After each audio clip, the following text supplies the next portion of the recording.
Hey everyone, and welcome back to Founders Outlook, the show where entrepreneurial dreams meet reality. I'm Julia Tochu, and today we are getting inside scoop on another incredible founder's journey. Whether you're building your own business, thinking about starting one, or just love hearing how great ideas come to life, you're in the right place. Let's jump in and see businesses through a founder's eyes.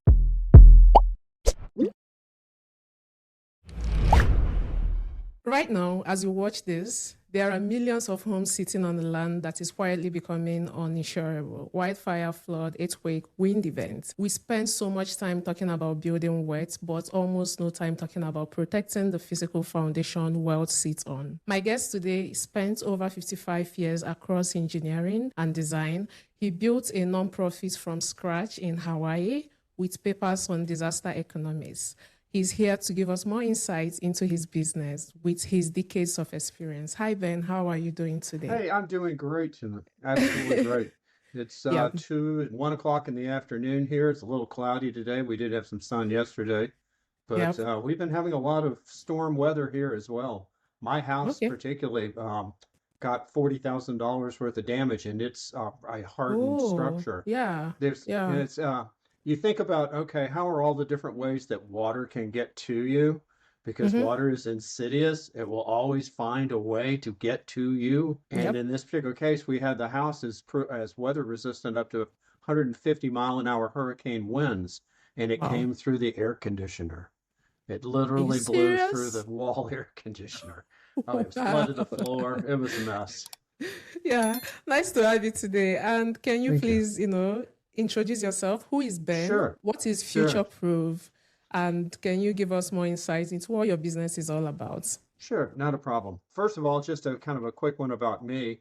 This Future Proof is really my sixth career. I Hmm. started my first business when I was 15 and a half and ran that for about 10 years, building special effects and lighting for Yep. major rock bands. Mm-hmm. Anyway, and moved on through from there to being in the computer business in Silicon Valley in the 80s, then Mm-hmm. into finance in London for another 10 years. Decided that I was kind of tired of having to deal with the money business, which is kind of a dark art in a lot of ways. Anyway, so I bought a sailboat, moved to Key West, Florida, and salvaged treasure for a couple of years, wrote some novels, Yeah. and then met my late wife, whose the nonprofit was her idea to try to give back to the Hawaiian community here with affordable housing. And I've been a Yeah. contractor for 25 years. So Wow. what we were trying to do was, I started out as trying to figure out a way to build an affordable home because we really have a huge problem here. We have 5,000 people who leave the Hawaiian Islands a month that are going to Nevada and Arizona Yep. because the cost of living is so high. And for our young people, it's particularly bad because they are immediately going, well, there's no chance I'm ever going to be able to have the American dream. I'm never going to Yeah. be able to afford to buy a house. So Yep. they go somewhere where they think they have a better shot at doing it. So Yep. anyway, we were successful in doing that, and in the kind of in the process, wound up getting involved in climate and climate construction and how to remediate properties, how to build hardened properties that'll stand up to the kind of weather that we're going to see. And So is that where you coined the phrase climate resilience? What does it actually mean, and why should people care about it right now? What's the difference between a home that is climate aware and one that is genuinely climate resilient? I think that probably the best way to describe it is when we decided we needed to build an information hub over in the nonprofit to educate people about the Hmm. need and what was coming. So we wound up partnering with IBM Climate Intelligence, and they Okay. provided us all this future vision studies and various maps and things that said, okay, what's going to happen at your street address 25 years from now? What's going to happen in your street address 50 years from now? And Hmm. so after we got in that and started really investigating it, we basically came to the conclusion that this problem is going to get a whole lot worse, Yeah. without even getting into the carbon argument. Just the fact of, look what it was 5 years ago or 10 years ago. Look what Hmm. it's doing right now. It's statistically getting worse. So the difference that what we saw between an aware structure and one that was hardened was you can be aware of it, but if you don't take any action, to try to Yeah. remediate it, which is basically a fancy word for remodeling. If you don't Okay. remodel it, Hmm. then you're basically going to leave yourself exposed. Now, in the United States, we have a bad problem of saying, it's not going to happen to me. it's going to hit Tom down the street or it's going to hit Ruth Mhm. across town, but I'm good. And so one of the things that we felt was we have to build up awareness of the fact that A, we've got a lot of policies politically right now that are very negative toward the fact that the weather's getting worse. Yeah. And they just don't want to talk about it. So denial is kind of become a plan. If Yep. we don't have to, in other words, if we don't have to talk about it, then hey, everything's good. And Yeah. that's just really not a really good way to deal with a problem that can affect what now the count is 37 million homes Yeah. in just the United States that are at extreme risk. And if you want to expand that out globally, there's over 100 million properties that are extreme risk. And these are people's homes. And I Yeah. think a lot of people, we've written a lot of white papers about homes. A home is a reflection of you as a person. When you Yep. go into a place and look at it, you're kind of looking around, you're kind of going, nah, no, it's not me. Yep. Okay. Or you go, hey, this is the one. This is me. Yeah. Yeah. This is me. And so it's a reflection, it's a mirror Yeah. of our There's identity. that feeling you get when you come to the one that is yours. You'll be like, yeah, Exactly. I think I'm gonna buy Exactly. this. This is good. This is a good one. And So, you have to take care of what that is in the sense of yeah. do the things that make it more capable of standing up to higher winds, more water, Hmm. all of the, and of course, wildfire is a huge one, particularly in California. How Hmm. can I make it to where, if there's going to be any houses burning in the neighborhood, hopefully mine's the last. Yep. So you've spent 55 years across writing, engineering, construction, Hmm. finance. Most people pick a lane, early on and stick to it. You never did. And what were you actually searching for all this time? And when did you realize that climate resilience was the thing you would be building towards all along? You've been building towards all along. Yeah. I I think that probably the answer to that is that that first set of jobs that I did in my first 10 Hmm. years were Yep. all projects. They were, in Okay. other words, it was a project for these people and a project for these people. And I made very good money working on a project by project basis.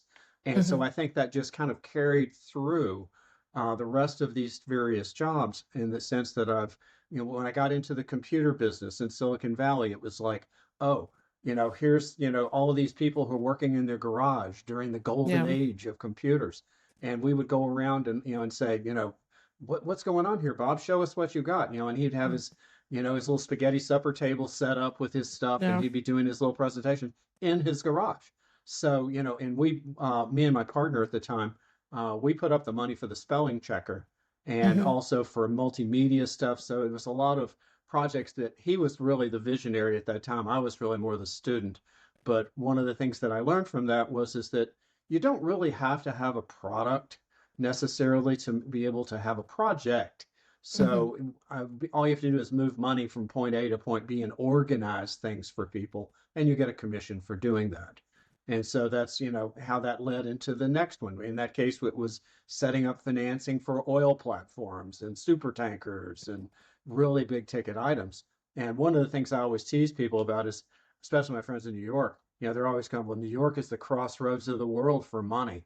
All Yep. this is where finance happens. And I have to go, no, that's not necessarily accurate. It is for dollars, but in terms of transactions, it's London.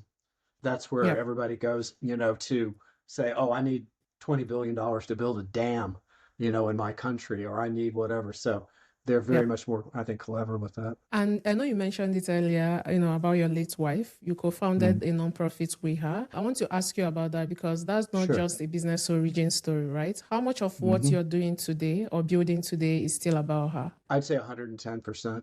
I know. Yep. That's 110%. She was probably a person that was the most pay it forward I have ever known. And I've known a lot of Hmm. people over the years. And in her Yep. particular case, it was like there was this one woman who was homeless and was on the street, and she took her in. She said, Wow. I'm going to, you're a smart lady. I'm going to buy you a car. I'm going to Yeah. pay for your education. I'm going to help you. I'm going to give you a job, working on my farm, horse farm that she had. She was a professional equestrian. So I'm going to give you a Oh, job for that, and yeah. then you're going to go forward and help other people. And so now she's a fully tenured English professor. Oh, um, I have the graduation of our what we call our stepdaughter, well, actually our yep. adopted daughter. That was a young lady that a woman that worked for my wife came in one morning and said, she was crying, and my wife said, "Well, what's the problem?" And she said, "Well, I'm pregnant." and her Oh, boyfriend was trying to just hand her money, and yep. say, go take care of this. And so she said, well, what do you want? And she said, I want the baby. And I said, well, that's great. We're going to have a baby. And so she basically paid for braces, glasses, teeth, Wow. everything need to be done. And I'm going to her graduation back in Tennessee, which is where I'm originally from, Hmm. the 6th of next month, for her to graduate with a double MBA. Oh my. Wow. Wow. So And and those are just two stories.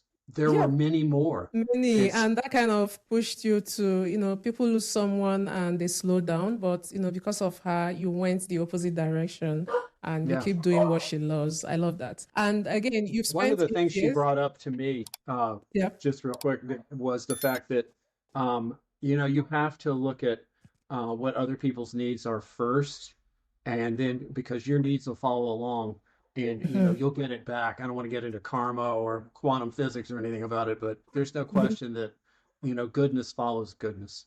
It does. It does. And you've kind of spent 8 years working on something most people couldn't even explain on at a dinner table. There must That's have a been big story I moments. have trouble with. There must have been moments where you Yeah. question whether it's worth it. What kept you going when nobody was watching?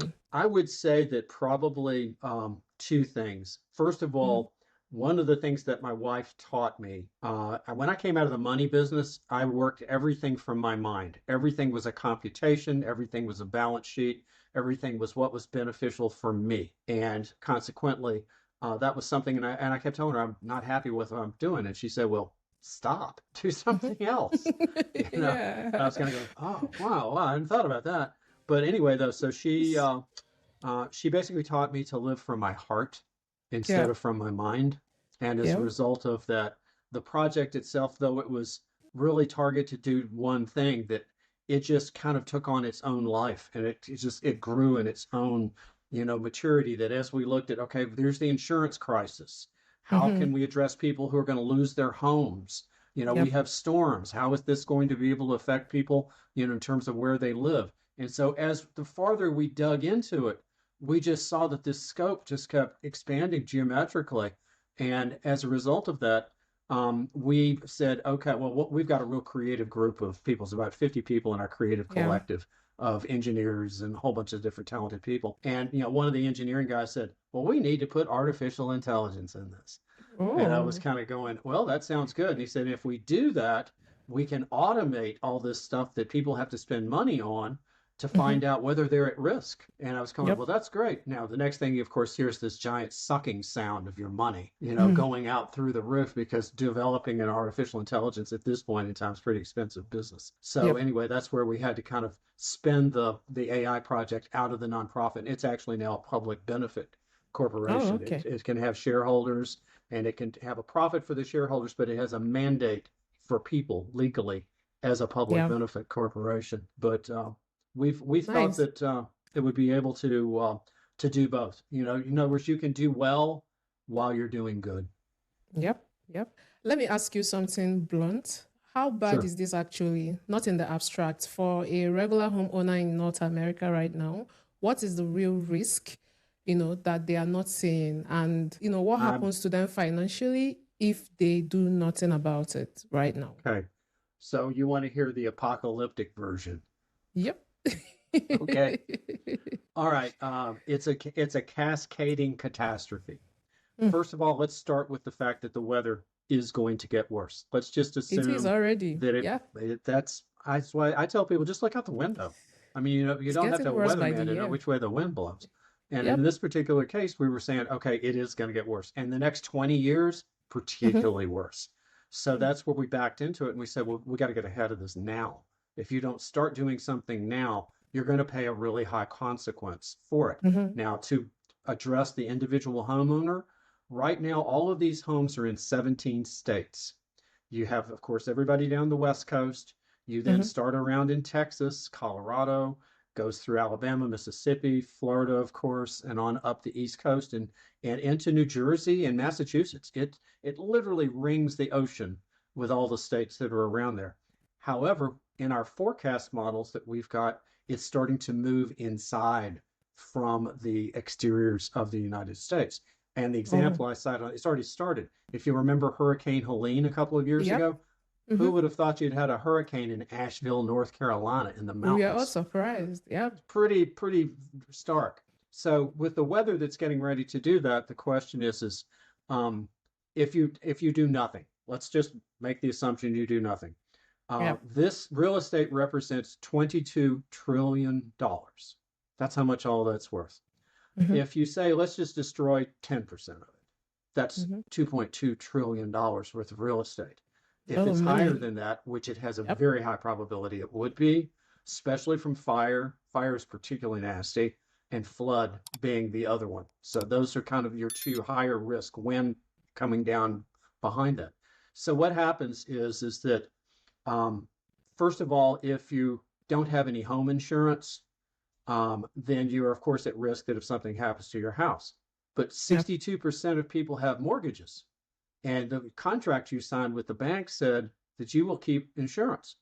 Yep. So if you lose the insurance, now you're at default with the mortgage. That means that they basically can put you into foreclosure and are likely to do so from Yep. that standpoint. Now, if you have enough of this property that's in foreclosure, now you're creating property deserts in these areas because you can't build anything because you can't get a permit. You can't build it Mhm. because you can't get the money. If you're going to pay cash, it would be really foolish for you to do it and put your money at risk and not Money have no there. Yep. insurance. Yep. So now you have foreclosures that are occurring. The foreclosures ultimately go back to Freddie Mac and Fannie Mae because they're all sold to the government, which guess what? That brings it right back to the taxpayer. Yep. So And and the insurance industry is already pulling out of high risk areas right now. yeah, Homeowners they are don't have a being choice. dropped. Yep. Yeah, Homeowners are yeah. being dropped. What does this actually mean for someone sitting at home watching this right now? And how does Mm. future proof change the equation? Here's what we basically have engineered and we're working to build. First of all, there's a certain number of steps in construction to be Mhm. able to make your house more secure, more hardened. The insurance Okay. companies already have discounts available and qualify you for insurance Oh, that you may not get otherwise if you do these things. So so what you need to do it when you're building, or can you still implement this, even when the building is that's already what standing? we started out with it being a new construction and then we've Yep. adapted it to Okay. existing stuff because we've got Existing. such a Okay. big inventory. So that's where Mm-hmm. the AI came into it. Because the Mm-hmm. steps that are involved is first of all, you have to know whether or not your house is at risk. So what we allow you to do with an app that we have up in the app stores, it's called Magic Window, is type in your address and you can go back 75 years in time and you can go forward 75 Oh, years in time. you said And magic so window. Magic Window, correct. Window. And Oh, okay. hmm and what Yep. it does then is it will say, okay, it's going to score your house. So let's say it Oh. comes up and it says you have got a risk of 7 for a wildfire, you've got a 4 for mudslides or whatever it is. We score Mm. 7 different risks from wildfire to drought and extreme heat Oh. from Yep. that standpoint. And of course, you can see because it's a time machine, not only can you see where you are today, you can pull the slider forward and go, oh, 5 years from Future. now it's getting bad. Okay. 10 Okay. years from now it's getting even worse. So Yep. then you can say, I guess I better start thinking about at minimum this. Now, we felt when we started this project that you can't just keep telling people what the problem is. Mm-hmm. Everybody's had themselves beaten to death with 1.5 Celsius. It's the apocalypse. We might as well be hit by a meteor, and people have just gotten numb to that. So the reaction that they have is, well, I can't do anything about it. So I'm just going to go out in the yard and play with the kids. And that's an understandable reaction, particularly considering all the background noise that we are all dealing with nowadays of, just a million things that are bombarding us. So in this Mm-hmm. case, we said, if you're going to give them a problem, give them a solution. So the steps that you have to take to harden your house, we've automated with the AI. First thing is you can walk around your house with your camera on your phone Okay. and it records a video that the Yeah. AI then in turn builds a Analyze 3D it. model in its Mm. memory, and it also can determine what the house is made out of. Oh, So okay. it's gotten really smart. We're part of a NVIDIA Inception program because of the Yep. way that we're employing some of their technology and with other people's stuff. So now we have basically a scale model of what your house is and what it's made out of, and we know how it's built. And so now we can go, oh, that wood siding that's on the side of your house, oh, you have a fire risk problem. Now, Wow. here's what we can do about it. So it then will print you a set of plans that say, you have to replace the siding, you're going to need 5,000 square feet of it. Mm-hmm. It's going to take X number of man hours of labor and material costs Mm. to do it. So it gives you a full budget. And then it tells you, do you want to do the work yourself or do you want a contractor? If you want a Okay. contractor, you push the green button, a contractor will contact you, and he already knows how Oh, much it's going to cost. So do you. So you're both coming into the negotiation with the yeah. same Yeah. information as far as that's part of it's concerned. So you And guys and have like contractors you partner with to do this. yeah, we're building a network of contractors around the country that basically, because of the fact that we also have set up a finance company to pay Mm-hmm. for the work, because Okay. we've scraped all of the state's programs of grants, Mm-hmm. and community gifting and all the different things that they have available to pay for this work. And then we basically have set up with the UN, it's called a mitigation bond fund, which Okay. basically says if this is going to cost you $20,000, oh, well, great. The state will give you 10,000 of that for doing the work.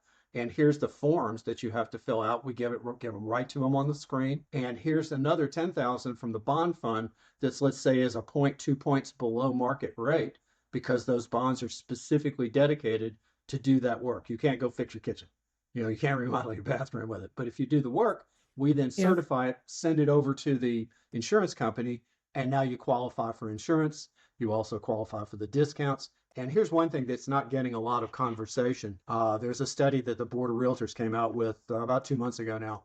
Your house, if you're in one of these areas, is depreciating 1.2% year over year. So Really? that yeah, so that basically means you're in the hole because every year that goes by, You're losing you're money. Yep. yeah, so you figure 10 years, you've lost 12% of the value of your house. Now, the Uh, flip side of that's pretty cool too, because if you, in fact, and this was in the same study, if you harden the house and you make these changes that need to be, not only is your insurance company a lot happier, not only are you not losing money, you can actually, the house is worth more than it 6 or 8% appreciates. more at sale. Yeah. You can get a Okay. premium on your house. So there's Yep. all sorts of financial components of this that when we looked at the solution, we had to really break it down into a lot of different pieces and then address each piece. Because what we were hearing, we talked to 200 people in the insurance business. The two things that came up all the time was, I don't really know what I'm insuring. I don't know what's sitting on the property. I know you're in this zip code and your Mm-hmm. house is made out of wood. And that's all I know. Yeah. That's about it. And that's why when they cancel insurance policies, it's usually by entire zip codes Yep. because they don't know what sits on the I don't property. know what is on the property. Yeah. And Hmm. you've written over a dozen white papers, on Yes. disaster economics. What is that single finding that you wish more people, especially the government, would take more seriously? I think probably first of all a sense of urgency that we need to Yep. get our act together and start to get real and start to address policies, that are going to be able to put ourselves in a better position that when the next disaster comes, right now you're already seeing the government, dismantling FEMA. And they tried dismantling the mitigation fund that they had. The court wouldn't let them. And now they're out there saying, is there anybody who has any better ideas on how we can make these houses harder? And we're going, we're right here. I've got a call, in fact, with one of the people who writes the papers for FEMA later on this week. And we're just Yeah. building grassroots because the thing about it is that the more people who say, hey, we've got a problem here, along with our other problems, but this is one that can cost you your home. It can cost you your life, as far as that part of it's concerned, because we've really expanded. The UN has a subsidiary that's called the UNDRR, which is the United Nations Disaster Recovery and Remediation. And their whole thing is awareness. They're trying to Okay. make people aware so that they will prepare for what's transpiring because they have the same data that we've got. They know what's getting ready to come down the pike. And of course, this year El Nino is firing up, which most people don't follow the weather. My wife was an amateur meteorologist because she had horses. So she was always Yeah. going, got to go bring on the horses. It's 2 a.m. It's lightning. Going, Yeah. okay. Anyway, though, so in this particular case, they know what we're looking at and what's going to be happening, and the fact that last year, we were really very lucky. We only burned the Palisades and Eaton to the ground, and had a Mm-hmm. little hurricane in Florida. That was really mild, and all of the Yep. forecasters have basically said we were really lucky. It does Yeah. not look that way for this year. Yeah. This year is You looking a lot aligning worse. with UN's Disaster Risk Reduction Program, National Yes, Research Labs, and major universities. Most yes. founders struggle to get a meeting with a local bank. How did you get to that level of collaboration, and what did it I paid actually for take? everything to date myself. Wow. I've written $2 million worth of checks. I feel that strongly about it. Wow. This is more than just about profit. It's about people, you People know, and and passion. Yeah. we're going to be at Climate Week in San Francisco in about 10 days. And we're going to be in front of some groups that care about these topics. You know, Mm-hmm. people that are along with, you know, the Rockefeller Foundation and Mm-hmm. MacArthur Foundation, all these different people that have set money aside for Yeah. doing climate work. And Climate. I Yeah. think that the message that we keep trying to project to people, and that is that we support people trying to remediate the carbon in the Mm-hmm. atmosphere that's causing the heat, that's causing the oceans to be warmer, which is causing all the weather to change, and it's all interconnected. Mother Nature only wears one dress. It has lots of pockets, you know, and so all these things they'll work together. And in our particular case, if people will let me backtrack a second.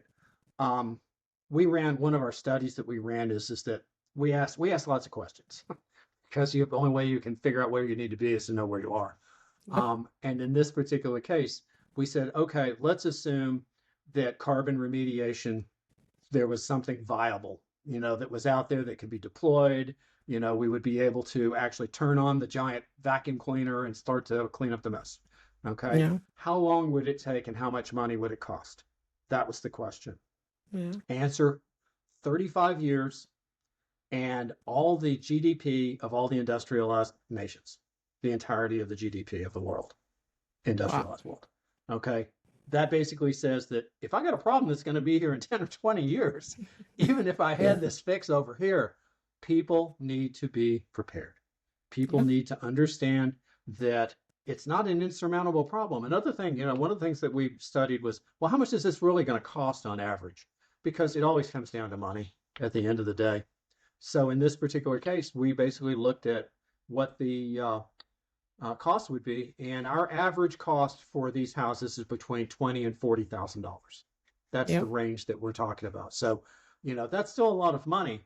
But if your house is worth $200,000 and you have to spend $20,000 to harden it, and it's not going to lose 12% over the next 10 years, and I can make 6% of that back, then wouldn't it make sense to take the time and the money to do it?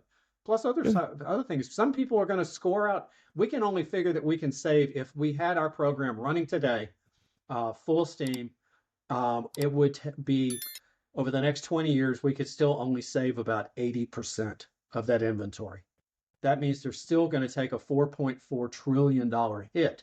Now, hopefully it's not all in one bite, but Yeah. nonetheless, you know, because you are predicting the weather. And so there's a lot of variables that are involved. In fact, Yeah. mathematically, the hardest calculation to make is the weather. Because if you just change one little thing, then all of a sudden the whole thing is wrong. So Yep. it's all interconnected, kind of like us humans are. We all interconnected. But what we're trying to do with that is to give everybody a common language, I guess you could say, to where we can all look at what needs to be done to prepare. We can look at how that work can get done by, you know, because a lot of people they're going to go, well, what do I have to do? I don't even know where to start. I don't even know a contractor. Mm-hmm. And in this case, the fact that we can scan your house, we can basically determine what needs to be done. We can print all that out for a few $100s, which would cost you about $10,000 if you go find Yeah. an engineer or somebody else that's associated with it. So when you put all the numbers together for that, you really are solving a big problem, and we can push the green button and you get a contractor. We cannot make it any easier, and then we'll pay for it. I mean, so it's like how many steps have you got to do before somebody kind of is going to go, oh, well, I can look at this problem on my house now. I can go run Magic Window and not be scared of what it's going to tell me. You know, and it could Yeah. also tell you that you can do the work yourself. It could say, hey, you've got $10,000 worth of problems here, but your issue is probably not going to start to really come online for another 5 years. Great. You go spend $2,000 a year. Don't go out to that extra dinner. You don't get the vacation maybe, but then you Yeah. do the work yourself. You come out cheaper, and you still can have an inspection done that determines that you've done the work for the insurance community. Yep. I know building something is difficult and most times it costs a lot of money. You mentioned you've already written like over 2 million naira dollars check. So what did you get completely wrong in the early days of building this, and how long Oh did it take gosh. you to realize it? Sometimes when you start, you make Oh, a lot you of this mistakes is this. before Yeah, yeah. you lose Well, money. Yeah. we started out just thinking of new construction because it's a lot easier. Okay. It's a lot easier to Yep. build something that's hard from the ground up than to fix something Sure. that's already there. Yeah, that was what I So, thought as well. and we thought of it in the context of nonprofit and purely people, and we found that it's very hard to get enough significant donors to really pay for the scale of what you needed to do.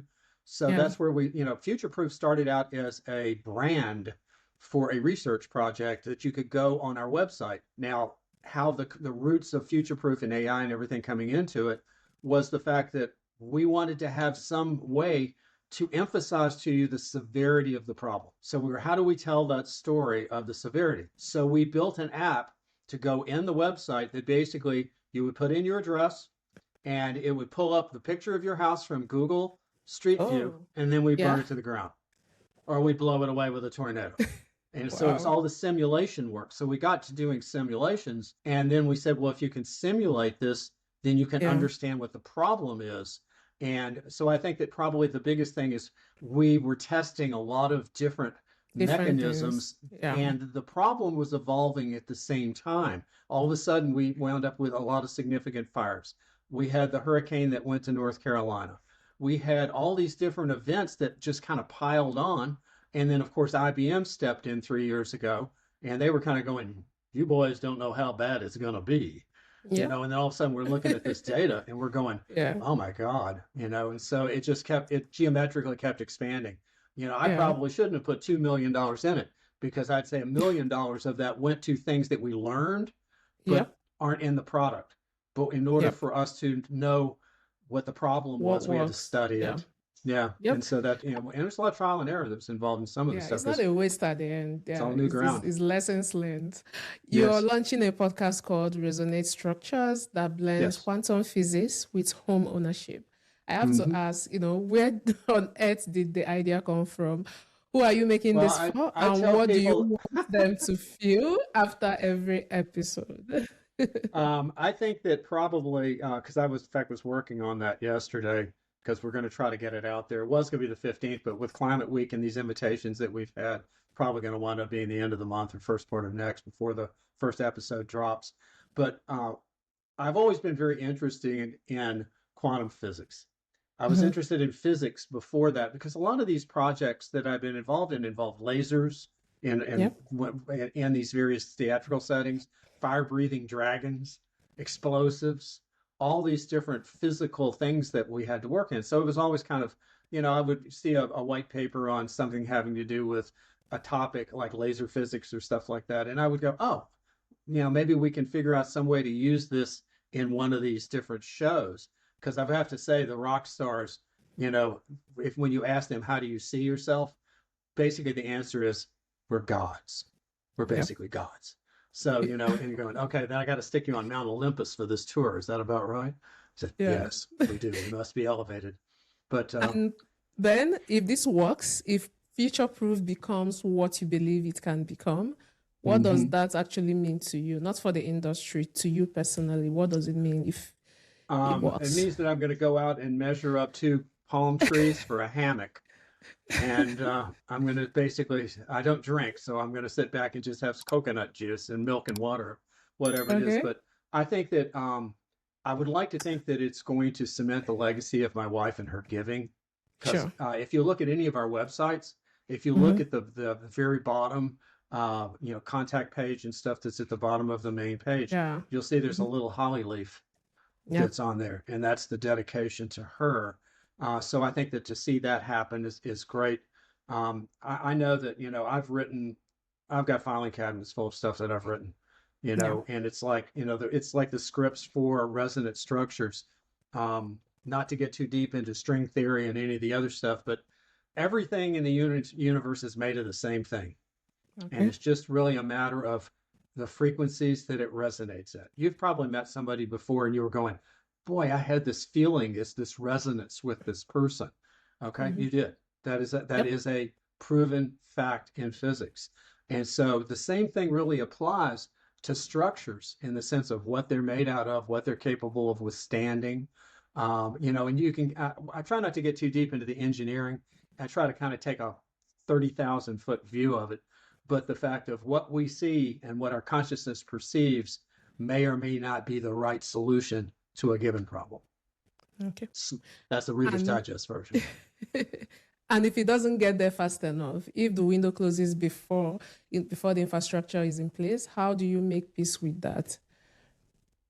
Um, well, first of all, my expectation is it won't, Yes. because we're getting such a late start in the game. Yep. So, it's going to be two years to hopefully come back to reality. And then it's going to take 10 years to fix some of the global infrastructure that's been damaged. So if you discount that and say, okay, well, maybe now we're in the nursery. We're in that preparatory state that when we may be early with the message, but if you want to compare it to like Paul Revere, the redcoats are still going to come. They just may Yeah. not be on your street as yet. In fact, I tell people all the time that I have days when I'm frustrated. I feel Yeah. that like there's, no one's listening, and I basically go out and sit on my patio and look at the ocean and basically say, it's been nice, because, I'm 73 years old. Oh, My mother was 97, my grandfather was 98, my grandmother was 101. For me, wow. the possibility of being a 3-digit age is pretty good Yep. from that standpoint. So my view of it is I'm going to live to see this, Okay. and I'm going to hopefully have done the best that I could to spread that message. But I still Yeah. wound up being one of these two roles. Either I'm going to have been Paul Revere that said it's time to repair, and people start to get alert and they run to the door with their muskets and and attack the problem, or Yeah. on the other side of it, I'm John the Baptist and my head winds up on a plate. Yep. We are going to the closing Sure, segments. These like sure, rapid fire questions. I want you to give me sure. one sentence as answer to this. What is the best piece of advice you've ever received in one sentence? That I was not personally organized well enough and that I was a very bright person. Was it Holly? Yeah, that was my mentor. Said, you're really, Okay. really smart kid, but you're really disorganized. Okay.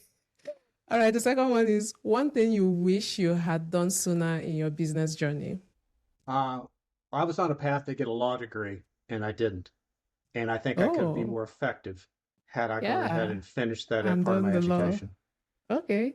My The father's next a one is, lawyer, so oh, it's a lot of pressure to become one. okay.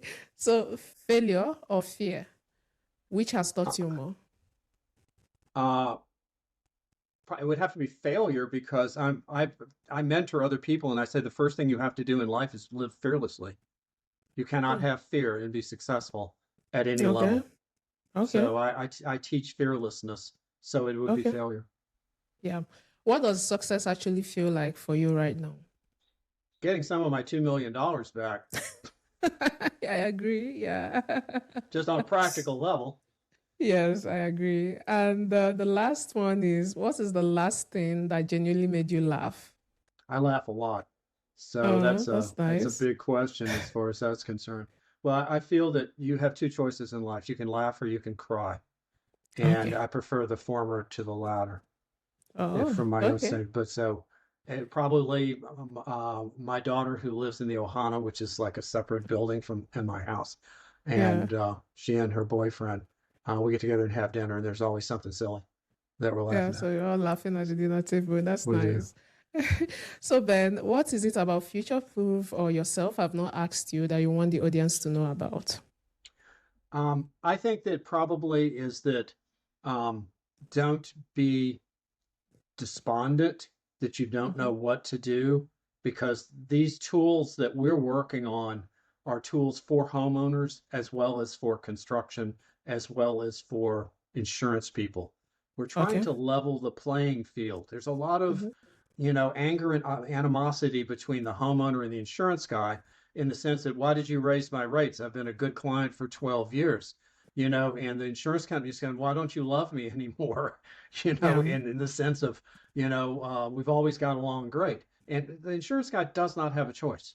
The way insurance is, he has to make a financial decision whether he can insure you, Yep. and you're all in a pool together. So how can we get more granularity to that pool was one of our watchwords, and that's knowing what's on a piece of property. So we Okay. feel that if we can achieve the goal of bringing the awareness level up, that Yeah. there is a problem. It's not one that's knocking on your door today, but it's coming, and Yeah. that you need to prepare for what this is, and not in some radical containerized, you know, ready to eat meals context. This has to Yeah. do with your house and your family. And so you need to have a plan. Let's say you're in a tornado area. You need to know where you're going to go. Yeah. What's your safest room in your house? There's just simple steps that you can take to be able to work on this problem. And the more people that we have that become aware and they start to say, oh, hey, Magic Window's free. We don't charge a dime for it. Okay, Oh, maybe I need to okay. find out something. Now, if you want, Mm-hmm. there's a detailed printed report if you want. It's like $20. So you can Okay. order a report of what you have, what you can do, and return on investments. And so it Mm-hmm. tells you a lot of information in addition to the scoring and what Okay. that means that's in it. So I think that, for people to become aware of that would be my fondest hope. I'm hoping that the pipeline that we're trying to create to simplify what you can do. Because it's Yeah. easy for somebody to come and say, oh, you got a risk. Hey, I'm so sorry. I'm canceling your insurance. They walk Yeah. you to the door, but they don't kiss you goodnight. Yeah. So in this particular case, it's like, hey, come on in. Here's some things you can do. Here's some solutions. And they're Mm-hmm. simple and they've been brought down to where you can afford to do it, and that's really we see as the key. The more houses we save, the less money it's going to wind up costing us as taxpayers on top of that. So, Yeah. everybody has to understand it all winds up coming back around economically. And that's, I haven't even touched on the social implications. People Yeah. go where there are resources. Okay. If all of a sudden you can't live in a certain area because the houses are all abandoned or have been destroyed and they're not going to get rebuilt, where are you going to go? If you were living on the Texas Gulf Coast and that gets shut down, where are you going to go? Iowa? Yeah. Okay, they're going to plow under the corn so they can build houses for an extra million people. We've got 300 plus million people in this country, and they're all concentrated in the areas where the resources are. And Yeah. there's the thing about this weather too is it's not just wind and fire and stuff. It's drought, it's flood. I mean, there's a whole lot of A whole implications. list. Yep. Yeah, it is, and we're trying to be holistic about it in the sense of Okay. saying you need to prepare. Our website is there to try to help you educate. Some of our white papers are up there. We tell you what our methodologies are in Yeah. terms of how we score different stuff. And we are very open to working with everybody. Okay, Yeah. we're a public benefit corporation. We want insurance companies to come to us and say, "Hey, it'd be great if you could do blah blah blah." Okay, Yeah. same way with the academics, same way with the first responders. I have probably 600 people who are in mitigation for wildfire and stuff that are all linked in with me. Yeah. And this from the standpoint of I follow what they're doing and they're following what we're What doing. you're doing. Yeah. Yeah, And if because someone it's is interested in working with you, in what you're doing, what's the best way to reach you or your business? you can go to our website. I Mm-hmm. also will schedule public appointments if somebody Okay. wants to talk to me about whether or not their group would like Mm-hmm. for me to talk with that group about what they've got to deal with, whether we have people who want to help us out and invest into our efforts as far as Yeah. what we're doing, about how our system works and the fact that it's people oriented first and profit oriented Yeah. second. So Mm-hmm. and then I'm also on LinkedIn. I'm also on Facebook. I'm on Okay. everybody. I'm everywhere Everywhere. as far as that part of Okay. it's concerned. But the All only one right. that I don't frequent that often is X, and that's just not our No. market. We haven't had Yeah. people aren't showing up there for our conversation. Yeah. Thank you so much, Ben. It was Oh, you're nice quite welcome, chatting with Juliet. you. It's Yeah. been an absolute pleasure. Hope you all Yeah. have a wonderful day, and Has the Same weather here. turned in Canada yet? Have you Yeah, started to get the blossoms? it's warming up a bit, but we had snow last week, but now it's getting to, beginning to warm up. We are looking I'm forward very to happy good to hear weather. that. I have to Yeah. be in Vancouver May the 11th for the Web Summit Oh, no, no, no. that's The up there. weather So I should was be hoping to fine. melt all that off before I get there. Yeah, My it blood's should. thinned from living here. Thank you all for joining us You're today. quite Please welcome. make sure to like, share, and subscribe. See you on the next one. Thank you. Bye. Appreciate it.